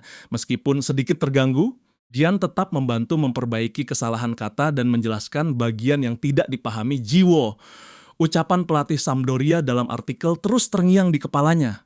Gian mulai bertanya-tanya apakah para pemain lawan benar-benar akan menyakitinya untuk menunjukkan kerasnya sepak bola profesional. Ketika hendak meminta Jiwo berhenti membaca artikel mengenai dirinya, Biragi tiba-tiba datang. Sang kapten bertanya apakah Gian sedang mengirim pesan kepada pacarnya. Gian langsung panik dan menjelaskan Jiwo hanya seorang teman. Biragi sama sekali tidak percaya. Dengan kecepatan luar biasa, ia menyebarkan kabar kepada semua pemain bahwa Gian sedang berbicara dengan kekasihnya. Para senior langsung tertarik. Mereka mengepung Gian dan menanyakan berbagai hal mengenai gadis tersebut. Gian kewalahan menghadapi rasa penasaran mereka, sampai bus akhirnya tiba di Stadion Luigi Ferraris. Seperti pada pertandingan pertamanya, Gian kembali memulai laga dari bangku cadangan. Vincenzo masih khawatir karena Sampdoria bermain sangat fisik. Menurunkan Gian sejak awal bisa terlalu berbahaya. Meski demikian, ia meminta Gian terus bersiap beberapa menit setelah pertandingan dimulai. Gian merasa permainan Sampdoria tidak terlihat semenakutkan yang dibayangkan. Mungkin karena seluruh pemain profesional memang kuat, tidak ada benturan yang tampak seperti usaha sengaja untuk menyakiti, dibandingkan Genoa. Sampdoria juga bertahan lebih dalam. Hal yang paling menonjol adalah tinggi badan para pemain mereka. Dusan yang mempunyai tinggi sekitar 190 cm bahkan terlihat seperti orang biasa ketika berdiri di antara para bek Sampdoria. Babak pertama berjalan tanpa kejadian berarti dan tidak ada tim yang berhasil mencetak gol. Ketika para pemain hendak masuk ke ruang ganti, Vincenzo menghentikan Gian. Ia meminta pemain muda tersebut tetap berada di lapangan untuk melakukan pemanasan karena akan masuk pada babak kedua. Para pemain lain langsung berlari menuju ruang ganti karena mengetahui Vincenzo sedang sangat marah dengan permainan mereka. Gian mengucapkan terima kasih atas kepercayaan tersebut. Ia segera mempersiapkan mental untuk menghancurkan lawan. Komentar De Aversa yang dibacanya melalui artikel kiriman Jiwo kembali muncul dalam pikiran dan membuat semangat Gian semakin besar. Babak kedua dimulai dalam keadaan imbang. Tekanan yang dirasakan Gian lebih besar daripada pertandingan sebelumnya. Meski begitu, ia memutuskan bermain seperti biasa. Ketika Fiorentina menguasai bola, Gian bergerak mencari ruang yang bisa dimanfaatkan, namun ada sesuatu yang berbeda. Formasi bertahan dalam yang digunakan Sampdoria pada babak pertama mulai berubah. Kini, para pemain mereka menekan sangat tinggi. Bagi Gian, perubahan tersebut memang mengejutkan, tetapi tidak terlalu mengkhawatirkan karena banyak ruang terbuka di belakang. Gian sudah menentukan jalur larinya.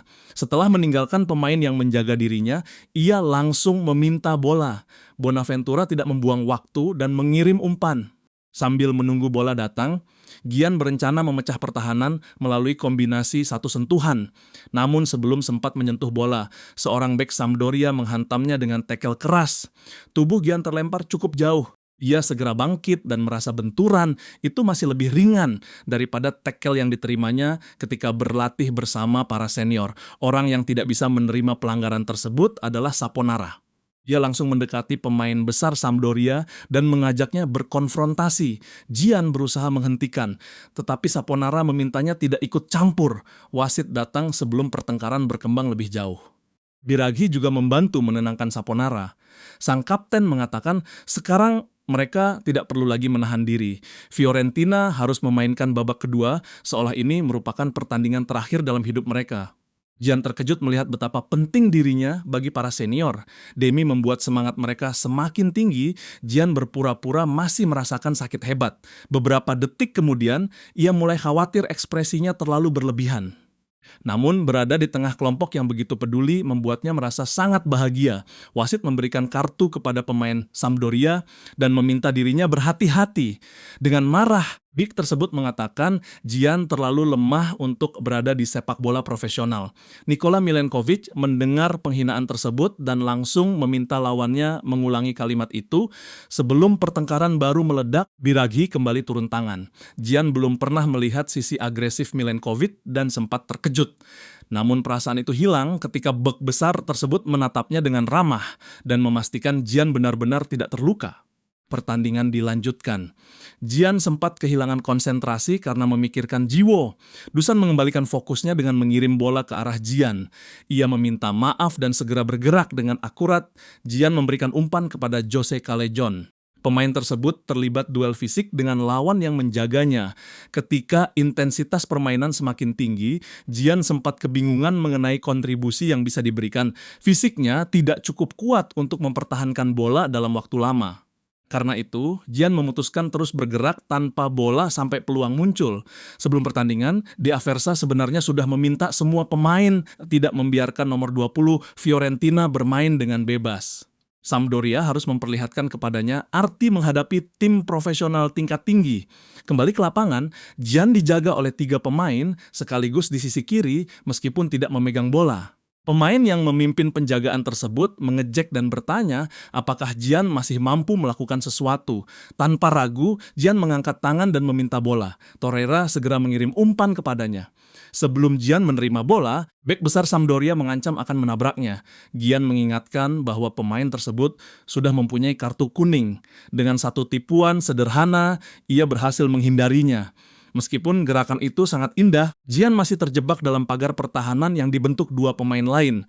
Ia kemudian teringat kebiasaan pergerakan Dusan. Jian memutuskan mempertahankan bola selama mungkin.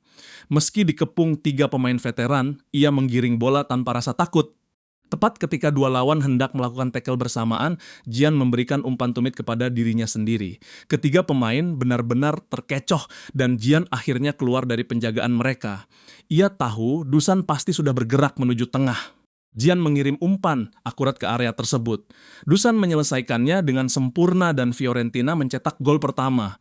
Sejak gol tersebut, pertandingan menjadi lebih mudah dikendalikan. Ketika Jian maju menciptakan peluang, para senior melindunginya dari benturan lawan. Dukungan tersebut membuat Jian bisa menari melewati pemain Sampdoria dengan semakin berani. Dalam kerjasama bersama Dusan, mereka kembali mencapai posisi yang mirip dengan proses gol pertama. Perbedaannya hanya jumlah bek yang kini menjaga Jian dan Dusan lebih banyak. Namun keadaan tersebut justru menjadi hadiah bagi Fiorentina. Para pemain lawan terlalu fokus kepada keduanya sampai melupakan Torreira. Gelandang kecil itu menyusup hampir tanpa penjagaan melalui area tengah dan mengambil posisi Dusan. Jian mengirim umpan rendah tepat ke jalurnya. Torreira menyambut bola dan mencetak gol yang memastikan kemenangan Fiorentina. 10 menit setelah gol tersebut, wasit mengakhiri pertandingan. Jian merasa sangat bersyukur karena tubuhnya sudah benar-benar kehabisan tenaga.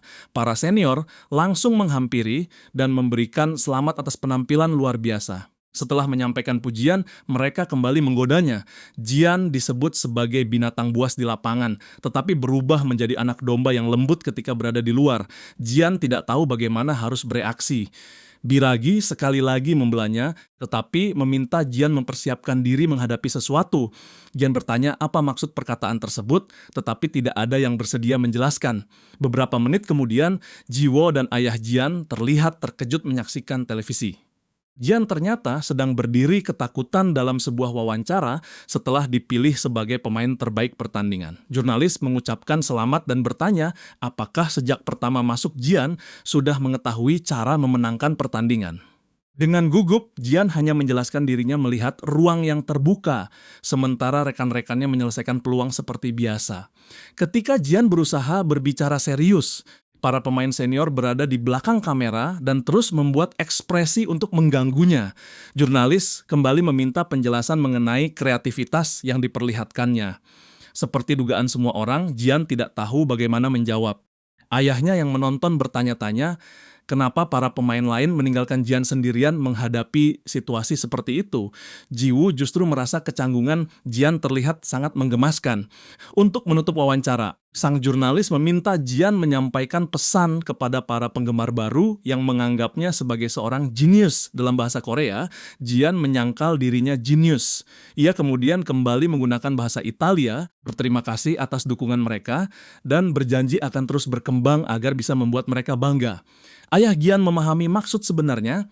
Pesan tersebut bukan ditujukan kepada seluruh penggemar, melainkan kepada Jiwo. Sayangnya, Jiwo masih belum menguasai bahasa Italia sehingga tidak memahami perkataan Jian. Jurnalis kemudian mengajukan pertanyaan mengenai orang yang selalu dipikirkan Jian ketika bermain. Pertanyaan itu membuat Jian lengah. Sebelum sempat menjawab, para senior menerobos dan mengumumkan sumber motivasinya adalah sang pacar. Jian mencoba meluruskan keadaan, tetapi jurnalis tidak memberinya kesempatan. Ia malah meminta Jian menyampaikan beberapa kata kepada gadis tersebut. Karena berada di bawah tekanan, Jian akhirnya berterima kasih kepada Kim Ji-woo yang selalu mendampinginya. Cara penyampaiannya secara tidak langsung membuat Ji-woo terdengar seperti pacarnya. Ketika wawancara ditutup, Jian hanya mampu memikirkan kesalahan besar yang baru saja dilakukan. Ayahnya yang memahami seluruh percakapan mulai mempertimbangkan apakah perlu melindungi putranya. Jiwo terus bertanya, apa yang sebenarnya dikatakan Jian keesokan harinya? Jiwo langsung menghadang Jian. Ia menuntut penjelasan kenapa Jian menyampaikan hal aneh kepada media. Jian berpura-pura tidak memahami dan mencoba berjalan pergi. Jiwo terus mendesak. Ia sudah mengetahui Jian memperkenalkannya sebagai pacar. karena ayah Jian menceritakan semua yang terjadi dalam wawancara. Jian benar-benar tidak percaya ayahnya tega mengkhianati dirinya dengan cara tersebut. Dengan sinis, Jiwo bertanya, apakah Jian begitu mencintai sahabatnya sampai membanggakan dirinya sebagai seorang kekasih? Jian yang sangat malu langsung menyangkal pernah mengatakan hal semacam itu dan meminta Jiwo mempercepat langkah. Jiwo meminta dirinya menunggu. Jian berhenti mendadak hingga Jiwo menabrak punggungnya. Jarak keduanya menjadi sangat dekat dan suasana berubah menegangkan. Mereka sama-sama menyimpan perasaan, tetapi tidak ada yang sanggup mengatakannya secara langsung. Beberapa waktu kemudian, Jian terlihat kecewa setelah melakukan pemeriksaan fisik. Tingginya sama sekali tidak bertambah dan berat badannya hanya naik 1 kilogram meskipun sudah makan 5 kali sehari. Ia sampai bertanya kepada dokter klub apakah timbangannya rusak. Dokter memastikan alat tersebut berfungsi dengan baik dan meminta Jian berhenti memikirkan hal aneh lalu kembali berlatih. Jian pergi dengan perasaan tidak puas. Ia terus memikirkan cara mempercepat pertumbuhan tubuh. Jian merasa masih menjadi beban bagi rekan-rekan. Ia bersyukur semua orang selalu melindunginya, tetapi keadaan akan jauh lebih baik bila fisiknya cukup kuat untuk menjaga diri sendiri. Wawancara kemarin juga membawa perubahan lain dalam kehidupannya, mulai dari saat keluar rumah sampai tiba di stadion. Orang-orang selalu meneriakkan namanya. Mendapat dukungan memang terasa menyenangkan. Namun Jian sadar dirinya sekarang berada dalam pengawasan publik. Tidak peduli sebaik apapun penampilannya selama ini, satu kegagalan saja bisa membuat semua orang menghakiminya. Pikiran tersebut terputus ketika beberapa senior datang. Jian mengira mereka ingin membahas sesuatu yang penting. Ternyata mereka hanya ingin mengetahui pendapatnya mengenai pemenang duel antara kuda Nil dan badak. Sebelum Jian sempat menjawab, Biragi memanggil semua pemain untuk memulai latihan. Jian langsung menghampirinya dengan penuh semangat. Bila mampu tampil menonjol hari ini, mungkin dirinya akan dipasang sebagai starter pada pertandingan berikutnya. Seusai latihan kelompok, Jian tetap berada di lapangan dan berlatih lebih lama. Vincenzo akhirnya datang dan memintanya berhenti. Pelatih tersebut menjelaskan beberapa hal mengenai kondisi tubuh, kemudian berpamitan. Pertandingan berikutnya sangat penting karena Fiorentina akan menghadapi AS Roma. Roma berada di peringkat ke-7, sementara Fiorentina berada tepat di bawahnya pada posisi ke-8. Dahulu Jian sering melihat pemain-pemain bintang dan bertanya-tanya bagaimana rasanya berada di tempat setinggi itu. Anehnya, sekarang hal tersebut tidak terlalu penting baginya. Keinginan terbesarnya adalah mempertahankan posisi di tim dan mendapatkan tempat sebagai starter. Malam pertandingan tiba dan Fiorentina datang ke Stadion Olimpico di Roma. Jian melakukan pemanasan sambil memikirkan kenyataan bahwa hari ini dirinya turun sebagai starter untuk pertama kali. Seorang asisten pelatih menghampiri dan memastikan keadaannya. Dengan gugup, Jian mengaku baik-baik saja. Sang asisten kembali menjelaskan peran Jian. Fokusnya dalam pertandingan ini lebih banyak berada di pertahanan. Lorenzo Pellegrini merupakan pemain kunci Roma dan sangat hebat dalam membangun serangan. Jian ditugaskan menetralkannya dengan cara apapun. Bila berhasil, kekuatan menyerang Roma akan turun secara drastis. Jian menerima tanggung jawab tersebut dengan penuh motivasi. Dalam hati, ia berjanji tidak akan mengkhianati kepercayaan pelatih yang berani menurunkannya dalam pertandingan penting. Sebelum laga dimulai, para pemain kedua tim saling memberikan salam. Jian begitu fokus kepada Pellegrini sampai setiap gerakan kecil sang pemain terus diperhatikan. Pertandingan dimulai dan Roma mengoper bola ke belakang sambil menunggu reaksi Fiorentina. Mengikuti arahan kapten, Fiorentina tidak langsung menekan dan mempertahankan garis permainan. Bola kemudian diberikan kepada Pellegrini. Pemain itu bergerak cepat, tetapi Jian langsung datang menghalangi sebelum serangan terbentuk. Tekanan Jian sedikit mengganggu Pellegrini hingga ia memilih mengembalikan bola kepada rekannya. Pellegrini terus bergerak mencari posisi lain. Jian berusaha mengikutinya. Ketika situasi serupa kembali terjadi, Pellegrini menggunakan kekuatan tubuh untuk melepaskan diri dari tekanan Jian berusaha bangkit. Tetapi Pellegrini sudah melepaskan tembakan keras yang hanya meleset beberapa sentimeter. Semangat Jian langsung turun. Namun Biragi tidak datang untuk menyalahkan, melainkan memberikan nasihat dan memintanya kembali fokus. Sejak tembakan tersebut, kendali pertandingan perlahan berpindah kepada Roma. Jian berkali-kali kalah langkah dari Pellegrini. Untungnya, Pertahanan Fiorentina bermain cukup baik dan akurasi tembakan sang gelandang tidak terlalu bagus. Beberapa pemain Roma sendiri mulai mengeluh karena Pellegrini terus menembak dari jarak terlalu jauh. Dengan tenang, dia meminta maaf dan berjanji bermain lebih baik. Pellegrini benar-benar memenuhi janjinya. Permainannya terus meningkat dan Gian yang baru berusia 16 tahun sama sekali tidak mampu mengimbanginya. Dalam urusan menyerang, Gian hampir tidak mendapatkan peluang. Setiap kali menerima bola, dirinya merasa sebuah dinding besar, langsung berdiri di belakang dan menutup semua jalan maju. Babak pertama berakhir tanpa gol. Gian terlihat lebih terpukul daripada biasanya. Untuk pertama kali, ia benar-benar tidak tahu apa yang harus dilakukan guna mengubah keadaan. Di ruang ganti, Vincenzo meminta seluruh pemain mempertahankan kinerja babak pertama. Gian ditanya apakah masih baik-baik saja dan mampu mengikuti tempo. Meski napasnya sudah terengah-engah, Gian menjawab sanggup. Ia berjanji meminta pergantian bila benar-benar tidak mampu melanjutkan. Setelah masalah tersebut selesai, Vincenzo menyuruh semuanya kembali ke lapangan dan memenangkan pertandingan. Dalam perjalanan keluar, asisten pelatih bertanya apakah sebaiknya Gian ditarik. Sepanjang babak pertama, pemain muda itu dianggap belum menghasilkan perbedaan. Vincenzo tidak setuju, menurutnya terlalu cepat mengambil kesimpulan karena ini merupakan pertandingan pertama Gian sebagai starter. Ia juga harus menghadapi ace team lawan. Mengalami kesulitan adalah hal yang normal, sementara langsung menariknya justru terlalu gegabah. Gian terus memberikan tekanan kepada Pellegrini. Tanpa dirinya, Fiorentina mungkin sudah tertinggal. Vincenzo sempat memikirkan apakah perlu memberikan nasihat khusus. Pada akhirnya, ia memilih tidak mengatakan apapun. Vincenzo hanya meletakkan tangan di kepala Gian sebagai tanda kepercayaan. Gian memahami tubuhnya sudah hampir mencapai batas. Ia tetap belum menemukan jawaban. Satu hal positif adalah Fiorentina belum tertinggal. Gian berusaha mengosongkan pikiran dan memikirkan alasan dirinya ditugaskan menjaga pemain terbaik Roma. Vincenzo sebenarnya memberikan instruksi seperti yang biasa diterima seorang bek. Gian jelas bukan pemain bertahan. Anak itu harus menemukan alasan kenapa dirinya ditempatkan dalam posisi tersebut. Bila berhasil memahami jawabannya, perkembangan Gian akan melompat jauh. Babak kedua dimulai. Gian menyadari selama ini dirinya terlalu sombong. Ia bukan starter tetap dan juga bukan pemain yang mampu menghentikan Pellegrini melalui kekuatan. Namun Gian masih memiliki kemampuan memainkan sepak bolanya sendiri. Itulah satu-satunya hal yang perlu dilakukan. Gian meminta bola. Dusan yang sedang menguasainya langsung mengirim umpan.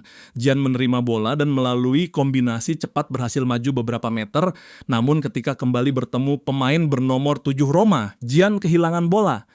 Meski demikian, ekspresi wajahnya menunjukkan rencana sebenarnya baru akan dimulai. Roma menaikkan posisi sangat jauh, Pellegrini berada di area tinggi dan akan sangat berbahaya bila menerima bola. Gian mengetahui hal tersebut. Ia terus menjaga Pellegrini dengan sangat agresif, namun tubuh Gian sudah kekurangan tenaga dan perlahan tidak mampu mengikuti. Inilah saat yang ditunggu Roma. Mereka mencoba kembali mengaktifkan Pellegrini dengan sebuah umpan. Ternyata kelelahan Gian hanyalah jebakan. Ia menggunakan sisa tenaga untuk mempercepat langkah dan memotong bola. Setelah merebutnya, Gian langsung berlari menuju gawang Roma. Para bek lawan ragu menutup Gian karena Dusan juga mengikuti serangan di tengah.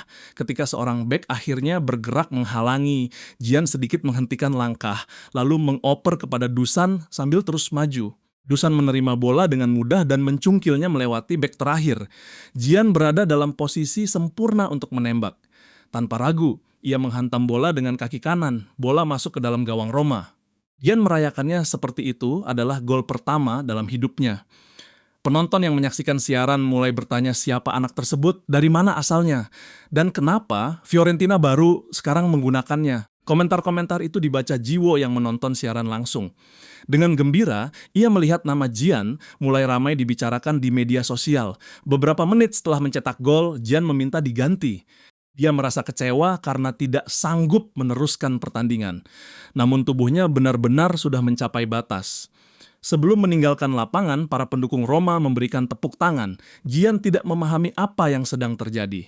Dusan menjelaskan tidak ada tim yang lebih dicintai para supporter tersebut selain Roma.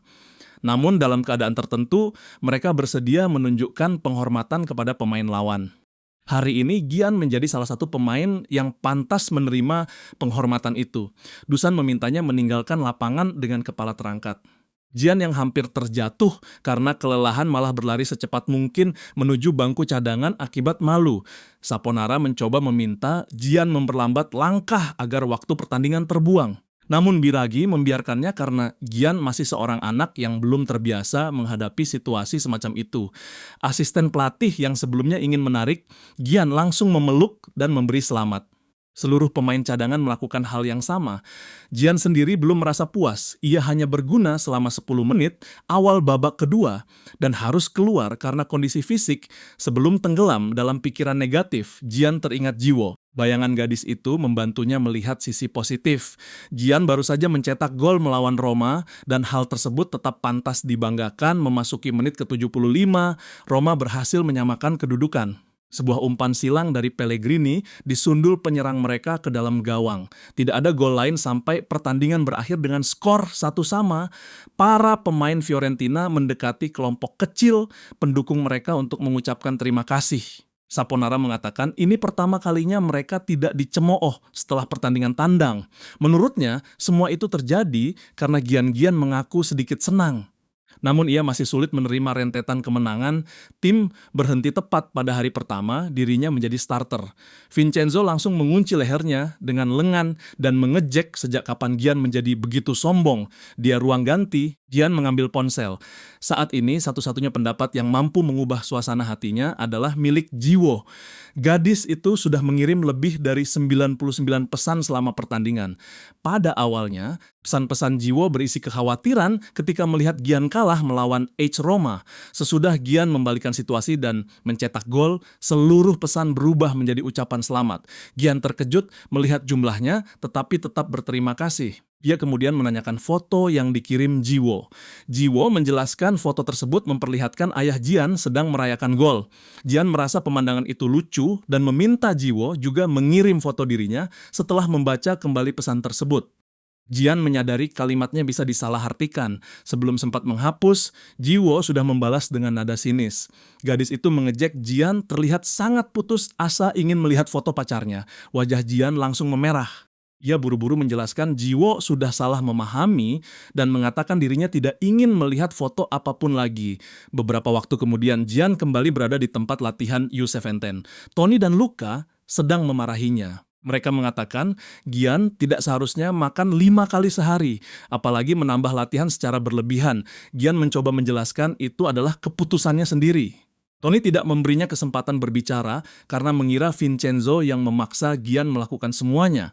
Ia bahkan berjanji akan memberikan pelajaran kepada pelatih botak tersebut. Setelah Gian berhasil menjelaskan kebenaran, suasana akhirnya tenang. Tony dan Luca malah mulai berdebat siapa yang paling berhak mendapat pujian karena sudah percaya kepada Gian sejak awal. Sesudahnya mereka memastikan keadaan anak itu, Gian mengaku baik-baik saja. Tony kembali membahas pola makan dan meminta Gian berhenti memaksakan tubuh menambah massa.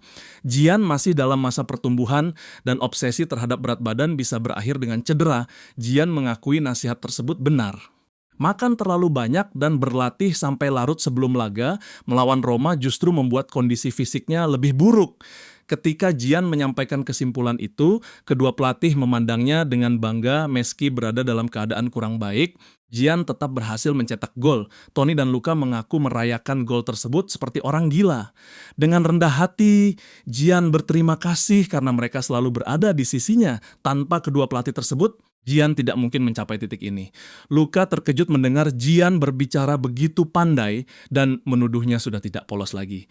Ketika melihat senyum mereka, Gian kembali merasakan kehangatan seperti berada di rumah. Setelah menawarkan teh, Luca membicarakan lawan berikutnya. Fiorentina akan menghadapi Lazio yang mempunyai rookie bernama Luca Romero. Meski masalah pribadi seharusnya tidak dicampur dengan sepak bola, Luca berharap Gian bermain lebih baik daripada anak tersebut. Gian tidak mengetahui siapa yang sedang dibicarakan. Luca menjelaskan dirinya dahulu menyimpan nomor pelatih Lazio. Orang itu terus mengunggah status mengenai anak jeniusnya dan bahkan berkali-kali menandai Luca agar semua postingan terlihat. Tingkahnya begitu menyebalkan sampai Luca akhirnya memblokir nomor tersebut. Karena itulah pertandingan berikutnya menjadi kesempatan Gian membuktikan siapa jenius sebenarnya. Gian memahami motivasi konyol pelatihnya. Ia juga merasa sudah mencetak 2 gol bersama tim utama. Mengalahkan pemain muda lain seharusnya bukan perkara sulit. Pada saat Gian mengatakan hal tersebut, Luka Romero yang juga berusia 16 tahun baru saja mencetak gol kandang ketiganya musim ini. Beberapa hari kemudian, Gian dan Jiwo sedang melihat berbagai artikel melalui komputer. Jiwo mengatakan Romero tampaknya pemain yang sangat hebat. Gian yang penasaran ikut membaca banyak artikel memuji anak tersebut dan bahkan menyebutnya sebagai calon pemenang Ballon d'Or bila terus berkembang. Dengan sedikit tidak nyaman, Gian mengakui mungkin dunia memang bisa mempunyai lebih dari satu jenius sepak bola. Jiwus semakin kagum setelah membaca Romero sudah mencetak 3 gol, sedangkan Gian baru mempunyai 2. Menurutnya, angka tersebut membuktikan Romero lebih hebat. Gian langsung menjelaskan, Romero mencetak 3 gol dalam 7 pertandingan. Sementara Gian sudah menghasilkan 2 gol dan 2 assist hanya dalam 2 penampilan. Jiwo tetap bersikeras bahwa jumlah gol adalah hal terpenting, sehingga catatan Romero masih terlihat lebih baik. Gian ingin menjelaskan lagi, tetapi segera menyerah karena merasa Jiwo tidak akan memahami perbedaannya. Gadis itu menepuk punggung Gian dan mengaku hanya bercanda. Menurut Jiwo, Gian tetap pemain terbaik. Jiwo kemudian mengusulkan mencari komentar media sosial mengenai Gian. Sang pemain langsung merasa waspada. Namun semua hal yang ditemukan Jiwo mengenai permainannya ternyata positif. Bahkan jumlah artikel mengenai Gian terlihat lebih banyak daripada Romero. Dalam hati, Gian berterima kasih kepada semua orang yang menulis artikel tersebut. Semakin banyak berita mengenai sepak bolanya, semakin sulit. Jiwo menemukan cerita kelam dari masa lalu. Jiwo menanyakan apakah Gian benar-benar akan menghadapi Romero akhir pekan berikutnya. Gadis itu terlihat sangat bersemangat karena pertandingan tersebut mempertemukan 2 jenius dengan usia yang sama. Ia menuntut Gian membuktikan dirinya lebih baik. Menurut Jiwo, yang dipertaruhkan bukan hanya hasil pertandingan, melainkan harga diri. Gian memandangnya dan mengakui tanpa Jiwo serta Luka, dirinya mungkin tidak akan memedulikan Romero. Namun sekarang, Gian tidak mampu berhenti memikirkan kemenangan. Wajah Gian tiba-tiba berubah serius. Dia bertanya apakah Jiwo akan tetap mendukung seandainya dirinya kalah. Jiwo terkejut mendengar pertanyaan tersebut lalu menarik kedua pipi Gian dengan marah. Gadis itu meminta Gian berhenti menanyakan hal bodoh. Dukungan Jiwo jelas tidak akan berubah hanya karena satu pertandingan. Hari pertandingan antara Lazio dan Fiorentina tiba. Laga tersebut merupakan pekan ke-12 kompetisi. Gian merasa perubahan pola makan sesuai saran pelatih memberikan hasil sangat baik. Kondisi tubuhnya hari ini terasa jauh lebih bagus. Lazio adalah tim kuat yang berada di 3 besar klasemen. Meski tekanan Gian tidak sebesar sebelumnya, seluruh pemain tahu mereka harus bekerja keras agar tidak mengecewakan siapapun. Asisten Vincenzo datang dan memastikan Gian baik-baik saja. Dengan wajah penuh semangat, Gian menjawab iya. Di tribun, Tony dan Luka ikut menyaksikan. Tony mengatakan, dahulu para penggemar selalu meneriakkan hinaan kepada Fiorentina tanpa memedulikan siapa lawannya. Sekarang mereka justru memberikan dukungan penuh. Luka menyatakan perubahan tersebut terjadi karena Gian. Sebelum melanjutkan perkataan, Luka melihat 2 pemain jenius muda yang akan saling berhadapan. Tony meminta Luka bersikap dewasa dan berhenti menggunakan murid sendiri untuk membalas dendam pribadi. Luka mengatakan tidak ada urusan pribadi di lapangan sepak bola. Pertandingan hari ini hanya berkaitan dengan kebanggaan. Tony memahami maksudnya, tersenyum dan yakin Gian akan tampil baik. Pemain dengan bakat seperti Gian biasanya tidak suka kalah dari siapapun. Setelah tim mendapat motivasi terakhir, Gian memandang pemain bernomor 17. Anak tersebut adalah Luka Romero. Berdasarkan informasi yang diketahui Gian, Romero mempunyai kaki cepat dan kemampuan dribble bagus. Lazio pasti sangat bangga memilikinya. Pertandingan dimulai, Fiorentina mencoba mengendalikan tempo dengan mengoper bola ke belakang. Lazio tidak membiarkan mereka nyaman dan langsung menaikkan tekanan. Gian sebenarnya sudah memperkirakan hal tersebut, namun menaikkan garis permainan sejak awal tetap sulit dihadapi. Untuk sekarang, Fiorentina harus fokus kepada strategi Vincenzo. Mereka harus melewati garis tekanan tinggi Lazio, lalu melancarkan serangan cepat setelah menembus tengah lapangan. Strategi tersebut terdengar mudah ketika dijelaskan. Kenyataannya, kanan Lazio dilakukan dengan sangat terorganisasi sampai pemain berpengalaman pun terdesak. Gian bergerak untuk menarik perhatian lawan sambil menunjuk rekan yang berdiri bebas. Milenkovic sedang berada di bawah tekanan dan tidak memahami isyarat Gian. Ia malah mengirim bola langsung kepadanya. Umpan tersebut dipotong pemain yang ditugaskan menjaga Gian. Lazio langsung melancarkan serangan karena merebut bola di posisi sangat menguntungkan. Romero dengan mudah melewati gelandang yang mencoba menghentikannya dan mencapai area pertahanan Fiorentina alih-alih berhadapan dengan bek-bek besar. Romero memilih menembak. Semua orang terkejut melihat hasilnya sangat buruk kecuali Gian.